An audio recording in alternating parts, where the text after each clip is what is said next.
Hello students, so we have seen the types of operating system, and the last one we have learned about the distributed operating system. So here are its advantages and disadvantages.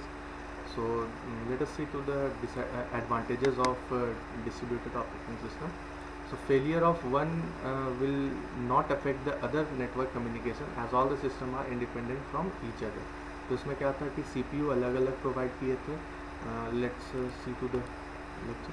यहाँ पे क्या हुआ था कि CPU अलग दिए थे, disc अलग दिए थे, मेमोरी अलग दिए थे, तो सभी को अलग अलग हुआ था. तो इस पे what we have to do is that when we provide different CPU and memory to different users, then failure of one will not affect the to the other. So electronic mail increases the data exchange speed. So rather going for the network, हम लोग network पे नहीं जाके हम electronic email करना start कर दिए, so that the speed increases. And since resources are being shared, तो computation is highly fast and durable. तो इस पे क्या हुआ कि जो भी शेयर डेटा होता है कि as I have taught you that if I want any data from the another user, then I can get it from the shared data. तो इसमें क्या है कि बहुत fast and durable data sharing होता है. And load on host computer reduces. Yes, since the data are distributed and the processors are distributed, the load on the host server ये कम हो जाता है. And these systems are easily scalable as many systems can be easily added to the network. Yes, it is very easy. And delay in data processing reduces. So जितना भी data process करते हैं वो reduce हो जाता है. So let us see to the disadvantages of distributed operating system. So what are the disadvantages of distributed operating system?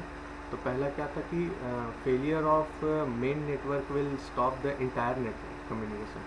हाँ, ये है कि अगर जो मेन नेटवर्क है उसी में फेलियर आ गया तो what we will do that पूरा का पूरा नेटवर्क मेरा स्टॉप कर जाएगा, रुक जाएगा. So this was the major drawback of distributed operating system. And the next one is to establish distributed operating system. The language which are used are not well defined yet. तो इस पर क्या होता है कि अगर फाइव कंप्यूटर्स यूज़ कर रहे हैं तो फाइव कंप्यूटर्स पे जरूरी नहीं है कि सभी पे एक ही लैंग्वेज हो. सो जो इसका कंबाइंड लैंग्वेज और we can say that the default language. So till now it is not yet discovered. So ये अभी तक एक मेजर डिसएडवांटेज है. So these types of systems are not readily available as they are very expensive. Yes, since there are network sharing and CPU sharing, so it becomes very much costly and it is very complex also. So let us see some of the examples of distributed operating system. So Locus, this is a type of operating system. So distributed operating system का सबसे बड़ा example Locus है. So that's all for advantages and disadvantages of distributed operating system. We will see next two types of operating system in the next lecture.